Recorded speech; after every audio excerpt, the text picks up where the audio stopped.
2015 में जो मेंस में क्वेश्चन आए थे ज्योग्राफी की, ठीक है, उसमें से जो पहला क्वेश्चन था, ये पहला क्वेश्चन क्या बोलता है, explain the factors responsible for origin of ocean current.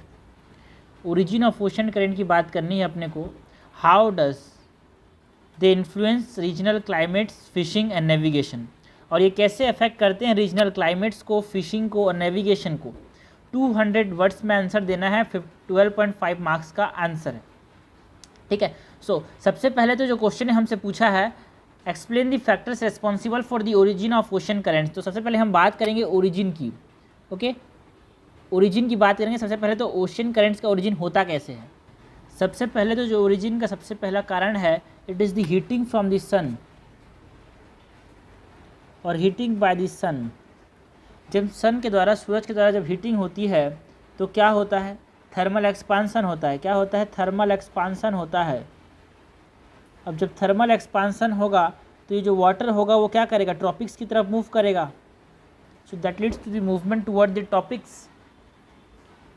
और दूसरा है, जो विंड्स होते हैं वो इसको बहुत ज़्यादा अफेक्ट करते हैं, किसको, ओशन करंट्स को। जो ओशन करंट्स के डायरेक्शन है, ठीक है ना, mostly in the eastern margins of the continent, जहाँ पे ये क्या होता है, जो विंड्स होते हैं वेनली द वेस्टर्लीज जो होते हैं वो ये ओशन करंट को किसकी तरफ मोड़ देते हैं, they move it toward the right, ठीक है ना। अगर हम बात कर रहे हैं किसकी, वेस्टर्न मार्जिन्स की। सो पहला कारण था हीटिंग फ्रॉम द सन, है ना। ओरिजिन ऑफ ओशन करंट में हमको बात किसी करनी है, उसके डायरेक्शन की बात करनी है, उसके नेचर की बात करनी है। डायरेक्शन में क्या वो ईस्ट की तरफ मूव कर रहा है या फिर वेस्ट की तरफ मूव कर रहा है ना, या फिर उसके ओरिजिन की, या फिर कोल्ड वाटर करंट है या फिर वार्म वाटर करंट है, इसकी बात करनी है अपने को। और ध्यान रखना है, एग्जाम्पल्स कोट करना बहुत ज़रूरी है, क्योंकि एग्जाम्पल से क्या होता है, जो आंसर है वो ऑथेंटिक होता है। सो एग्जाम्पल्स हर चीज़ को जो हम बताते जा रहे हैं कि थर्मल एक्सपांसन होता है, ट्रॉपिक्स की तरफ मूव करता है, तो हाँ ओशन करंट का एग्जाम्पल दे देंगे, हाँ भाई कैसा, कौन सा ओशन करंट है जो कि ट्रॉपिक्स की तरफ मूव करता है। हाँ, अगर हम ये बोल रहे हैं कि विंड्स जो होते हैं उसको ईस्ट की वेस्टर्न मार्जिन्स में राइट की तरफ मुड़ देते हैं, तो हम एग्जाम्पल्स देंगे ऐसे ओशन करंट्स की जो कि किसकी तरफ मुड़ जाते हैं, राइट की तरफ मुड़ जाते हैं। तो हर बात को साबित करने के लिए एग्जाम्पल देना बहुत ज़रूरी है। और हर क्वेश्चन में अगर आधा से 1 मार्क ज़्यादा आते गया कि इसमें एग्जाम्पल्स के थ्रू, तो 15 क्वेश्चन में ले देंगे। अगर 15 क्वेश्चन सॉल्व किया तो कितना मार्क्स, 15 से 17 मार्क्स का डिफरेंस आता है। इससे कंपटीशन में कौन इन हो सकता है, कौन आउट हो सकता है, इसको समझना है। बहुत कम का फासला होता है, बहुत ज़्यादा नहीं। उसके बाद जो तीसरा फैक्टर है जो कि ओशन करंट्स को अफेक्ट करता है, it is the Coriolis force. कैसे, यही कोरियोलिस फोर्स है जिनकी वजह से क्या होता है, जो डायरेक्शन होता है वो डिटरमाइन होता है। ओके, इन दी नॉर्दर्न हेमिस्फीयर जो कोरियोलिस फोर्स की वजह से जो ओशन करंट्स होते हैं, दे मूव और they bend toward the right, and in the southern hemisphere जो ओशन करंट्स होते हैं, they move toward the left. So यहाँ पे ये बहुत ज़्यादा इंपॉर्टेंट विंड के भी और आपने बोला ओशन करंट्स में, दोनों में बहुत इंपॉर्टेंट रोल प्ले करते हैं कोरियोलिस फोर्स। अगर हम नॉर्दर्न हेमिस्फीयर में बात करें तो जो ओशन करंट्स होते हैं वो राइट की तरफ मूव करते हैं, ये राइट की तरफ मूव करते हैं और इन टर्न ये क्या होते हैं, एक सर्कुलर डायरेक्शन में क्लॉकवाइज मूव कर जाते हैं। ओके, सो ये भी बहुत इंपॉर्टेंट रोल प्ले करता है किसको, डायरेक्शन प्रोवाइड करने को, किसको, ओशन करंट्स को। उसके बाद जो चौथा फैक्टर है that affects the ocean current और the origin of ocean current is the shape of the coast line, is the shape of the coast line. अगर यहाँ पे हम एग्जाम्पल की बात करें तो जो एंटिलीज करंट है या फिर जो फ्लोरिडा करंट है, ये क्या होता है, ये मूव कर जाता है, ये डायरेक्शन चेंज कर जाता है due to what, due to the shape of the coast line. ठीक है, तो यहाँ पे भी हमने एग्जाम्पल दे दिया, विंड्स में भी एग्जाम्पल दे दिया, कोरियोलिस फोर्स का भी एग्जाम्पल दिया, जो कि विंड मतलब कोरियोलिस फोर्स की वजह से कौन से ओशन करंट्स मूव करते हैं डिफरेंट डायरेक्शन में, इसका एग्जाम्पल्स देना बहुत जरूरी है। क्योंकि हर बात को रखने के लिए एग्जाम्पल्स जब तक नहीं देंगे तो यहाँ पे मार्क्स जो 12.5 है, यहाँ पे 5 से या फिर 6 मार्क्स नहीं आएंगे, याद रखना, क्योंकि बहुत ज़्यादा मार्क्स होते हैं 12.5 वाले में। और उसके बाद जो पांचवा factor that affects the origin और the direction of ocean current is the bottom relief. कैसे, ये जो बॉटम रिलीफ है, जहाँ पे एग्जांपल्स की बात करेंगे हम रिजेस की, तो जो रिजेस होते हैं, जैसे कि हम थॉमसन रिज की बात करें तो जो आयरलैंड वाला जो रीजन है, वहाँ पे जब थॉमसन रिज होता है, वहाँ पे जब ओशन करंट आता है, बाइफर्केट्स, ठीक है। तो यहाँ पे हमने बोला कि जो बॉटम रिलीफ है, it also plays an important role in determining the direction of ocean current. ये वो सब फैक्टर हैं जो कि ओरिजिन को नहीं, ओरिजिन को तो बताते ही बताते हैं, बट इनके डायरेक्शन को, इनके मूवमेंट को भी एक्सप्लेन कर रहा है। और भी बहुत सारे फैक्टर्स हैं जो कि अफेक्ट करते हैं ओरिजिन ऑफ ओशन करंट्स को या फिर इनिशिएशन ऑफ ओशन करंट्स को। तो यहाँ पे हम एग्जांपल दे सकते हैं अबाउट द थर्मोहैलाइन सर्कुलेशंस। तो जो थर्मोहैलाइन सर्कुलेशन है,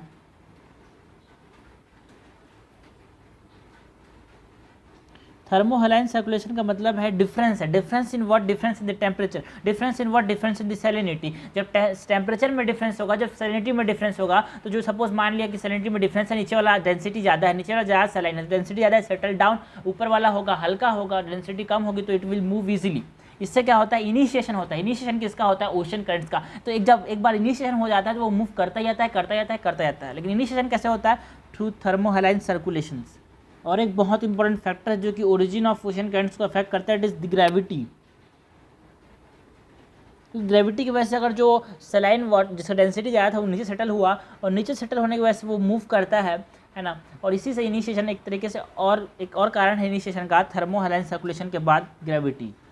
उसके बाद हमसे क्वेश्चन ने सेकंड पार्ट में पूछा है, how does the influence regional climate, fishing and navigation. तो कैसे ओशन करंट रीजनल क्लाइमेट को अफेक्ट करते हैं। तो रीजनल क्लाइमेट में हम बात करेंगे, अगर हम बात कर रहे हैं यहाँ पे meeting of cold and warm current की, जैसे कि हम लैब्राडोर करंट की बात करते हैं, है ना, गल्फ स्ट्रीम करंट की बात करते हैं, जो कि दोनों एक हॉट है एक कोल्ड है। तो जब दोनों मिक्स करते हैं तो वो जो रीजन बनता है it is very good for fishing, ठीक है ना। अब कैसे जो ओशन करंट्स हैं वो रीजनल क्लाइमेट्स को अफेक्ट करते हैं, इसमें हम बात करेंगे कैनरी करंट्स की, कि कैसे ये वेस्टर्न मार्जिन्स ऑफ अफ्रीका के अंदर जो डेजर्ट है, सहारा डेजर्ट होने का कारण यही था कि यहाँ पे जो कैनरी करंट है it is a cold current, ठीक है ना। यहाँ पे ये मॉइस्चर ब्रिंग नहीं करता, बारिश नहीं होती, इसीलिए यहाँ पे डेजर्ट का फॉर्मेशन होता है, तो इट ऑल्सो अफेक्ट है। इसीलिए तो पूछा हमने कहा, हम क्वेश्चन ने पूछा क्या कि कैसे ओशन करंट अफेक्ट करते हैं रीजनल क्लाइमेट्स को, फिशिंग ग्राउंड को। फिशिंग तो हमने बात कर ली, कैसे वार्म जो गल्फ स्ट्रीम करंट है और जो कोल्ड लैब्राडोर करंट है, जब ये मिलते हैं वेस्टर्न मार्जिन्स ऑफ, हम बात करें यूएसए की, तो वहाँ पे क्या होता है? फिशिंग ग्राउंड प्रोड्यूस करता है, वो हमने, ठीक है, फिशिंग की बात हो गई। उसके बाद रीजनल क्लाइमेट को अफेक्ट करता है, इसकी बात करें तो हम कैनरी करंट्स की बात कर रहे हैं। उसके बाद जो ईस्टर्न करंट है, जैसे कि जो गल्फ स्ट्रीम करंट है, it is a warm gulf stream current, ठीक है, जिसके वजह से क्या होता है, जो ईस्टर्न स्टेट है, ईस्टर्न हम लोग स्टेट की बात करें, जैसे यूनाइटेड स्टेट में ईस्टर्न स्टेट कौन है? फ्लोरिडा, ठीक है। तो फ्लोरिडा के अंदर क्या होता है, यहाँ पे जो ये गल्फ स्ट्रीम करंट है, ये वार्म करंट है, तो इसकी वजह से मॉइस्चर ब्रिंग नहीं करता। अगर ये मॉइस्चर ब्रिंग नहीं करता तो यहाँ पे क्या करता है? टेम्परेचर इंक्रीज करता है इस रीजन का। और इसी गल्फ स्ट्रीम, मतलब ये जो गल्फ स्ट्रीम की वजह से क्या होता है? वर्चुअल वॉल बन जाता है ना between the coast, between the ocean and the coast line. अब ये कैसे अफेक्ट करते हैं? हमने फिशिंग की बात कर ली, हमने रीजनल क्लाइमेट की बात कर ली। अब how does the ocean currents affect the navigation, कि कैसे ये नेविगेशन में मदद करते हैं। सो ये हिस्टोरिकली है ना, ऐसे नहीं कि आज 2-3 सालों से ये नेविगेशन में हेल्प कर रहा है, बहुत समय से नेविगेशन में हेल्प करता है। क्या? ओशन करंट, क्योंकि जो ट्रेडर्स होते थे वो क्या करते थे? ये फॉलो करते थे ओशन करंट को फॉर नेविगेशन पर्पस। एग्जाम्पल की बात करें तो जो अरब ट्रेडर्स होते थे, है ना, जो north western part of India के आसपास, अगर इंडियन ओशन में हम बात करें तो क्या करते थे? जो मॉनसून है उसके ओशन करंट्स का इस्तेमाल करते थे, कि कैसे जो रिवर्सल होता है ओशन करंट्स का, वो उसका इस्तेमाल करते थे फॉर द ट्रेड पर्पस, ठीक है ना। जब ये ओशन करंट्स जब यहाँ से इधर इंडिया की तरफ बहते थे, वो ओशन करंट्स के साथ आ जाते थे, और जब 6 महीने बाद क्या करता था, जब रिवर्स करते थे, उल्टा जाते थे, तो उसके साथ बैठ के वापस चले जाते थे। तो they aid in navigation as well, ठीक है। तो ये हमने 3 जो पार्ट्स है क्वेश्चन का उसने हमको बोला था, उसने तीनों पार्ट को हमने यहाँ पे एक्सप्लेन कर दिया। ऐसा नहीं है कि हम सिर्फ ओशन करंट्स का पॉजिटिव बताएं, हमको नेगेटिव बताना भी बहुत ज़रूरी होता है, क्योंकि हमको हर आंसर में अपने पास दोनों होने चाहिए, पॉजिटिव भी, फायदे भी और नुकसान भी। तो यहाँ पे नुकसान क्या है ओशन करंट्स का यार? कभी कभी जो होता है ना, ये सी फॉग कस करता है, मतलब जो सी बिल्डिंग इंडस्ट्री है उसके लिए दिक्कत है ये, ओके। और ऑल्सो एक और चीज़ है कि ये गायरी एंड सार्गासो सी का फॉर्मेशन करता है। सार्गासो सी जो कि कहाँ पे? कैरिबियन आइलैंड्स के आसपास होते हैं, ठीक है। तो एक ऐसा रीजन है जहाँ पे ओशन करंट्स नहीं है, ठीक है ना, तो जिसकी वजह से वो एरिया जो होता है वो स्टैग्नेंट हो जाता है। अगर यहाँ पे कोई भी जहाज़ फंस गया तो वहाँ से निकल नहीं पाएगा, क्योंकि ओशन करंट्स है ही नहीं, वहाँ पानी एक तरह से स्टैग्नेंट हो चुका है। सो यहाँ पे ये कारण है उनके, बोल सकते हैं यहाँ पे डूबने के कारण भी बोल सकते हैं। सो यहाँ पे ये सब नेगेटिव है किसके लिए? ओशन करंट्स के लिए। उसके बाद हम अप्रोच की बात करें इस क्वेश्चन में, तो अप्रोच क्या होगा? सबसे पहले इंट्रोड्यूस करेंगे by defining what does ocean current means. तो हम बात कर सकते हैं कि कैसे ocean currents are continuous and directed movement of sea water, है ना। इनके पास खुद का एक डेफिनेट टेम्परेचर होता है, एक डेफिनेट ह्यूमिडिटी होता है, एक डेफिनेट प्रेशर होता है ना, ओके। ये सब की बात करते हैं, डेफिनेट सैलिनिटी होते हैं।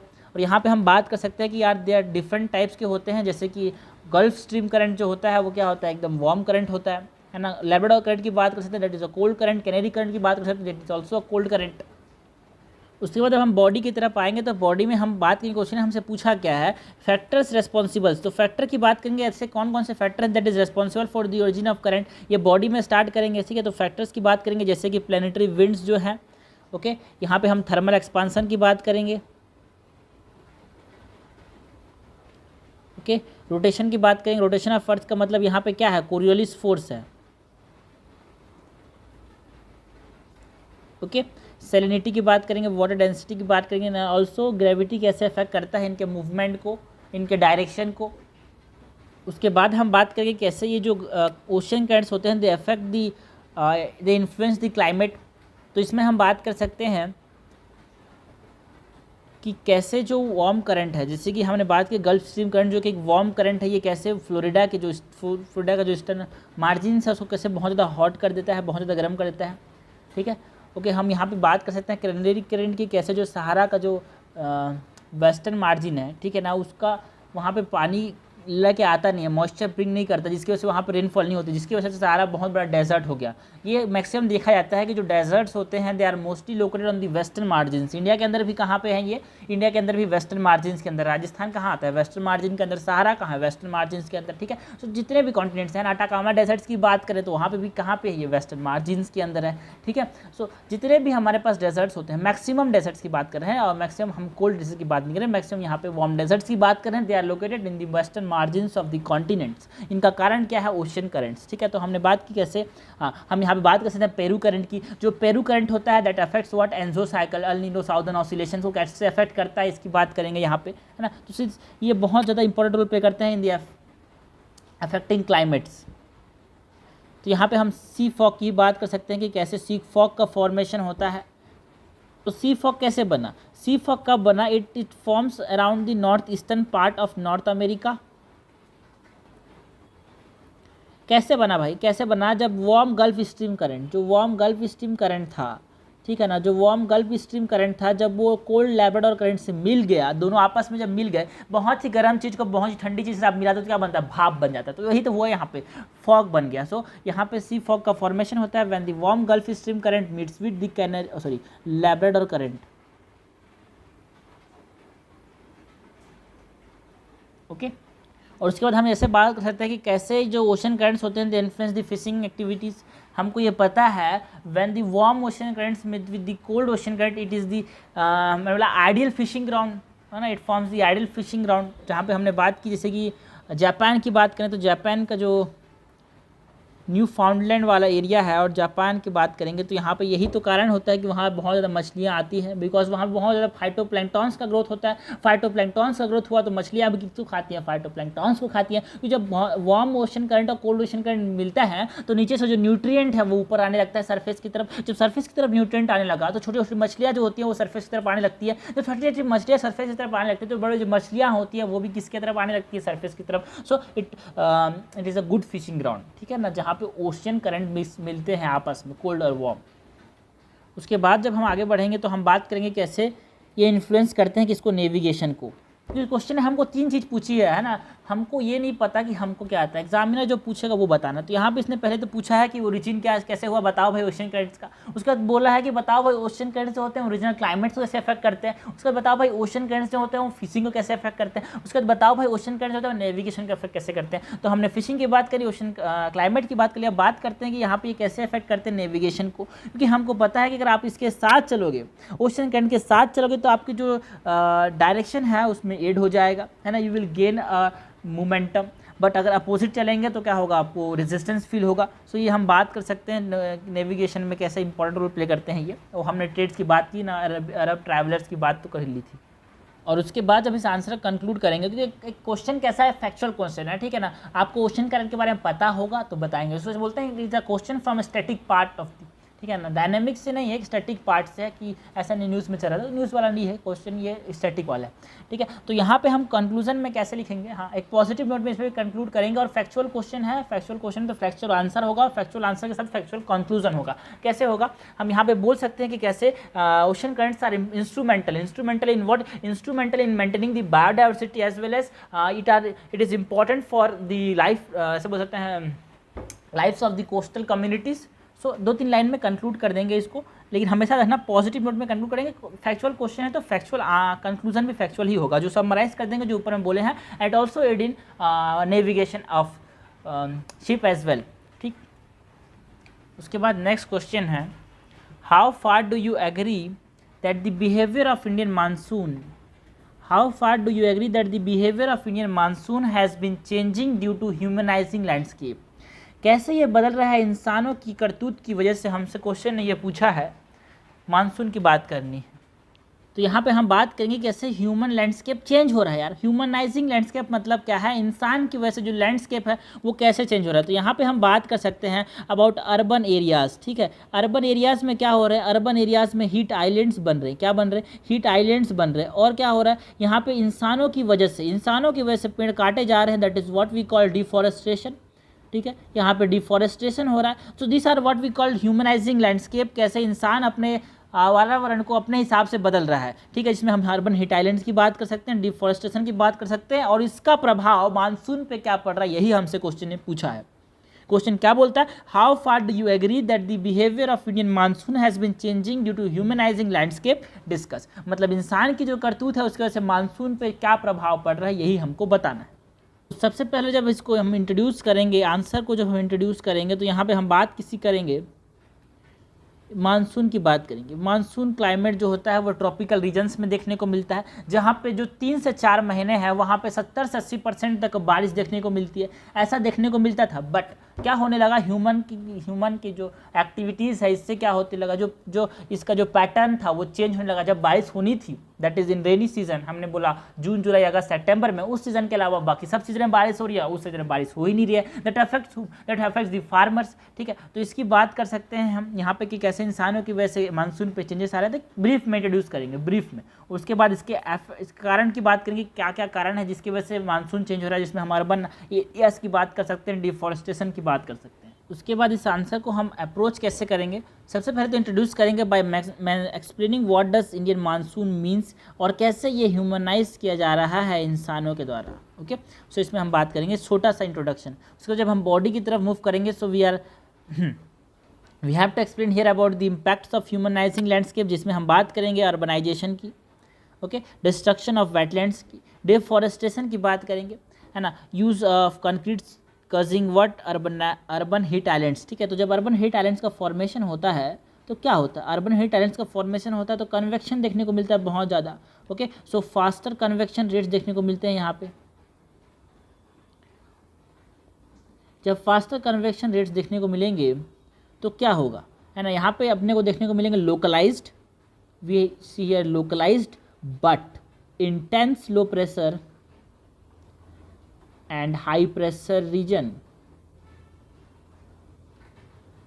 ओके। जिसकी वजह से क्या होगा यार, जहाँ पे बहुत ज़्यादा कन्वेक्शन होता है वहाँ पे बहुत ज़्यादा बारिश का बहुत ज़्यादा क्लाउड्स बनते हैं, लो प्रेशर है तो क्लाउड्स बनेंगे तो वहाँ पे क्या देखने को मिलेगा, क्लाउड बर्स्ट देखने को मिलेगा, जिससे अर्बन फ्लडिंग हो सकती है, हेल स्टॉर्म, वहाँ पे ओले गिरेंगे क्योंकि वहाँ पे जो पानी है वो एकदम तेज़ी से गिरने लगेगा, है ना। सो यहाँ पे ये सब दिक्कतें अपने को देखने को मिल सकती है।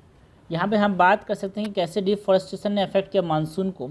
सपोज़ मैंने बोला कि सपोज़ ये अपने पास लैंड था, है ना, ये बैरन लैंड है, बैरन लैंड मतलब बंजर ज़मीन है। इससे पहले यहाँ पे पेड़ थे, पेड़ को काट दिए डिफॉरेस्टेशन की वजह से। जब पेड़ थे तो क्या होता था, इस पेड़ से ट्रांसपिरेशन होता था, मॉइस्चर एटमॉस्फेयर के अंदर जाता था, जब मॉइस्चर जाता था तो सैचुरेशन होता था, जब सैचुरेशन होता था तो क्या होती थी, मानसून होती थी। लेकिन अब यहाँ पेड़ है ही नहीं तो बारिश होगी नहीं। तो ये कारण था कि इसके वजह से मानसून को अफेक्ट किया इंसानों ने। उसके बाद हम बात कर सकते हैं कि कैसे कैसे बात कर सकते हैं यहाँ पे।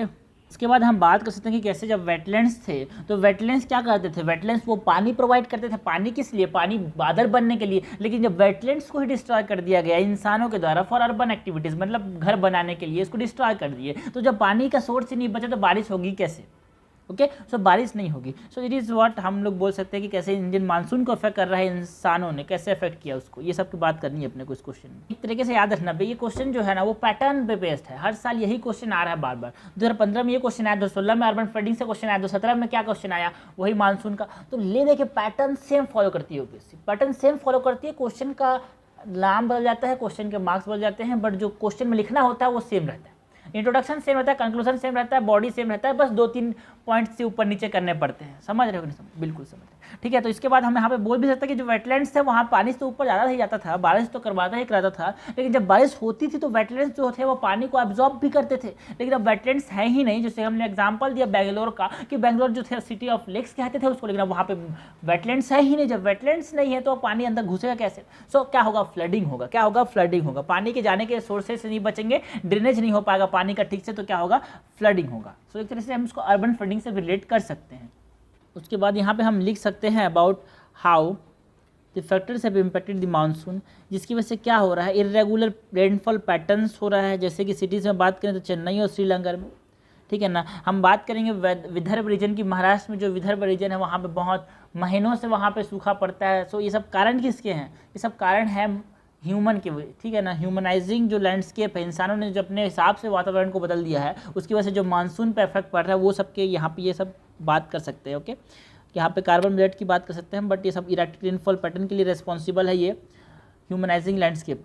उसके बाद हम जब कंक्लूड करेंगे, जो पिछला क्वेश्चन था वो फैक्चुअल क्वेश्चन था ओशन करेंट्स पे, वो फिजिकल ज्योग्राफी का क्वेश्चन था। लेकिन ये जो क्वेश्चन है इट इज़ अबाउट क्लाइमेटोलॉजी। तो जो क्लाइमेटोलॉजी में जब हम मानसून को कोई भी क्वेश्चन को जब हम कंक्लूड करेंगे, जो भी कोई भी आंसर को हम कंक्लूड करेंगे मानसून वाला, तो हम यहाँ पे एक चीज़ बतानी पड़ेगी कि हाँ मानसून जो है एक रीजन में, हमने बोला इंडियन सब कॉन्टिनेंट में मानसून जो है वो लाइफ सस्टेन करता है। A large section of population is dependent on monsoon for their wellbeing. तो अगर हमने कंट्रोल नहीं किया ह्यूमनाइजिंग लैंडस्केप को, जब हमने कंट्रोल नहीं किया एक्टिविटीज़ को, ह्यूमन की एक्टिविटीज़ को, तो क्या होगा? जिससे ग्लोबल वार्मिंग बढ़ेगा, ओके, क्लाइमेट चेंज होगा, जिससे क्या होगा? इरेगुलर रेनफॉल पैटर्न की वजह से हमारे पास कहाँ पे बारिश होगी, कभी बाढ़ आ जाएगा, कभी सूखा पड़ जाएगा। सो ये सब जो होगा लाइफ को बहुत ज़्यादा अफेक्ट करने लगेगा। ओके, तो इस प्रकार से हम इसको कंक्लूड कर सकते हैं about how does it is affecting the human landscape. तो इस तरह से हमने क्या कर दिया? कंक्लूड कर दिया। हमेशा याद रखना अपने को कि जो इंट्रोडक्शन है, बॉडी और कंक्लूजन में, इसमें एक फ्लो दिखना चाहिए। जो क्वेश्चन है हमको जिस हिसाब से पूछा है, हमको भी उस हिसाब से ही आंसर करना पड़ेगा। Okay, moving to the next question. Next question क्या बोलता है? 3rd नंबर क्वेश्चन था, what are the economic significance of the discovery, what are the economic significance of the discovery of oil in the Arctic Sea and its possible environmental consequences। environmental consequences की बात करेंगे, इसकी significance की बात करेंगे। significance और environmental consequence किसकी? Oil की। इस क्वेश्चन में हम बात किसी करेंगे, इस क्वेश्चन में हम 3 चीज़ों की बात करेंगे। सबसे पहले तो डिस्कवरी की बात करेंगे। Discovery of what? Discovery of oil. Discovery of oil कहाँ हुआ यार? आर्कटिक सी के अंदर हुआ। तो इसके इकोनॉमिक इम्प्लीकेशंस की बात करेंगे, इसका इकोनॉमिक पे क्या प्रभाव पड़ रहा है लोग देश की इकोनॉमिक पे। सो पहले तो हमने डिस्कवरी ऑफ ऑयल की बात की, उसके बाद इसके इकोनॉमिक इम्प्लीकेशंस की बात करेंगे, और उसके बाद जो सेकंड पार्ट होगा आंसर का, उसमें हमको बात करनी है इन्वायरमेंटल कॉन्सिक्वेंसेस की। Environmental consequences of what? Environmental consequences of the oil extraction, जो कि अब देखने को मिल रहा है इस रीजन में। तो सबसे पहले वाला जो पार्ट है जिसमें हम इकोनॉमिक सिग्निफिकेंस की बात करेंगे, डिस्कवरी ऑफ ऑयल, उसमें हम बात करेंगे जो ये ओपेक नेशन है, that is organization of petroleum exporting countries का जो ये ऑर्गेनाइजेशन है, ये क्या करते हैं भाई? मोनोपोली चलाते हैं, क्योंकि इनके अलावा कोई और तेल बेचता नहीं है, तो जितना में ये बेचेंगे उतना में खरीदना पड़ेगा लोगों को। लेकिन अब जब डिस्कवरी हो गया है ऑयल का आर्टिक रीजन में भी, तो अब जो कार्टेलाइजेशन है ना, जो मोनोपोली है ये ओपेक कंट्रीज़ का, वो मोनोपोली कम हो सकती है, जिससे बहुत सारे अदर कंट्रीज है जो कि सिर्फ और सिर्फ ऑयल पर डिपेंडेंट है, उनके पास कोई सोर्सेज नहीं, लाइक इंडिया, इसके लिए भी एक अपॉर्चुनिटी बनती है। चाइना की बात करें, चाइना तो बहुत ज़्यादा अभी से एक्सट्रैक्ट करना चालू कर दिया, तो इस सब चीज़ की बात हम कर सकते हैं यहाँ पे इकोनॉमिक सिग्निफिकेंस में। ठीक है, पहले बात तो हमने कर लिया कि इकोनॉमिक कार्टेलाइजेशन को कम करेगा। दूसरा हम बात करेंगे कि कैसे ये ऑयल के प्राइसेस को भी कम करेगा। सो इसके इकोनॉमिक इम्प्लीकेशन क्या आते हैं? ऑयल कैन बिकम चीप, है ना, ये और भी चीप हो जाएगा। उसके बाद हम ये भी बोल सकते हैं कि बहुत सारे शिप्स जो मूव कर रहे हैं आर्कटिक रीजन से, तो उससे क्या हो रहा है, एक ट्रेड रूट बन रहा है। ट्रेड रूट किसको किसको कनेक्ट कर रहा है यार, ट्रेड रूट कनेक्ट कर रहा है एशिया को, किससे, एशिया को कनेक्ट कर रहा है किससे, एशिया को नॉर्थ अमेरिका से कनेक्ट कर रहा है। तो हम इसके बोल सकते हैं कि इसके इकोनॉमिक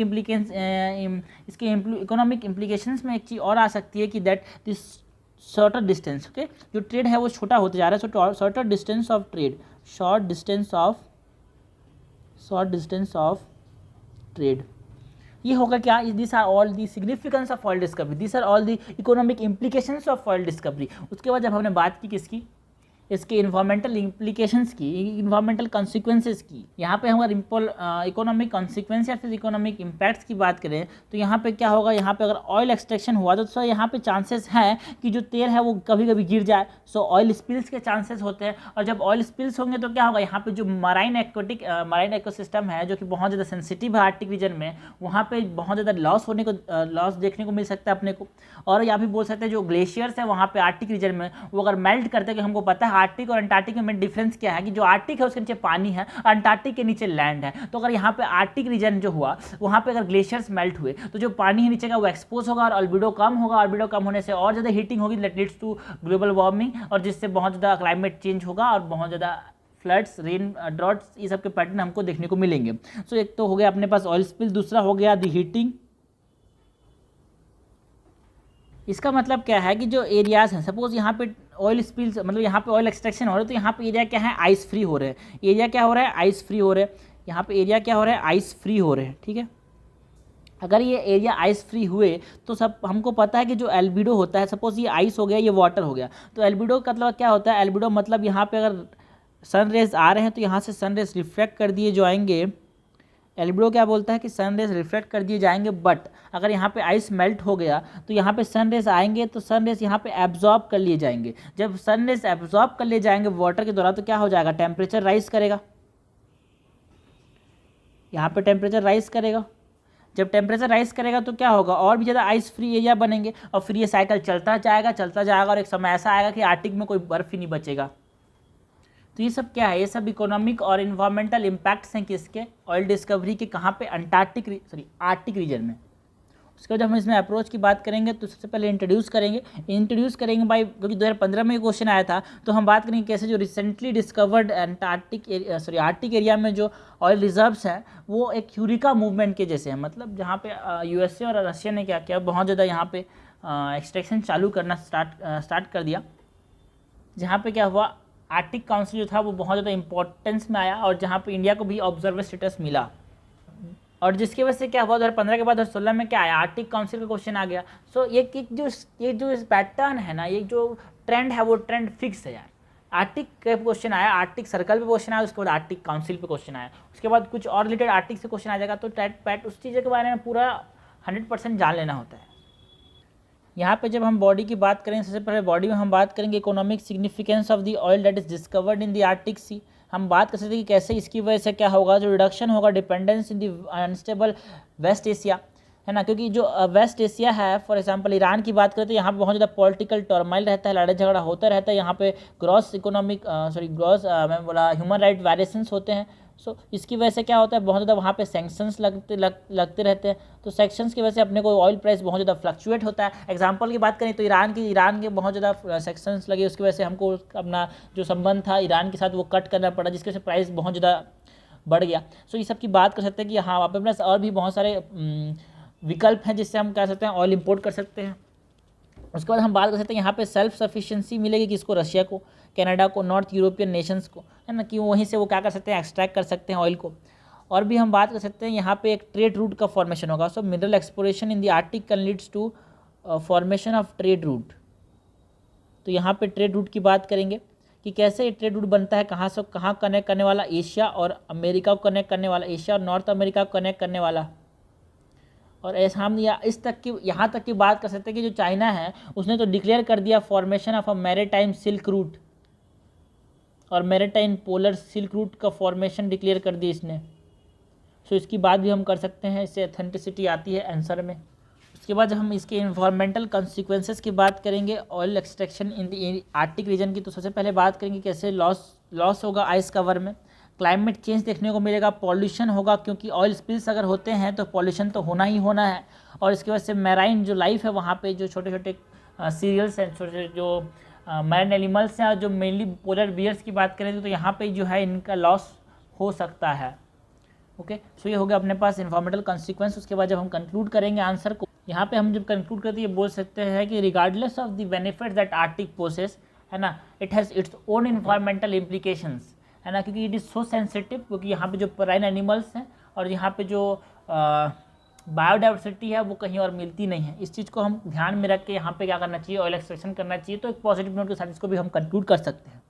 तो यहाँ पे हम बोल सकते हैं कि अपने को रिन्यूएबल एनर्जी के फॉर्म्स, रिन्यूएबल एनर्जी के सोर्सेस अपने को खोजने चाहिए, जिससे हम क्या करें, जो ऑयल है ना, जो नॉन रिन्यूएबल एनर्जी उस पर कम फोकस हमारा पड़े, जिससे ये इन्वायरमेंट जो है, आर्टिक का जो इन्वायरमेंट है वो वैसा का वैसा रहे, उसको डिस्टर्ब ना करना पड़े हमको।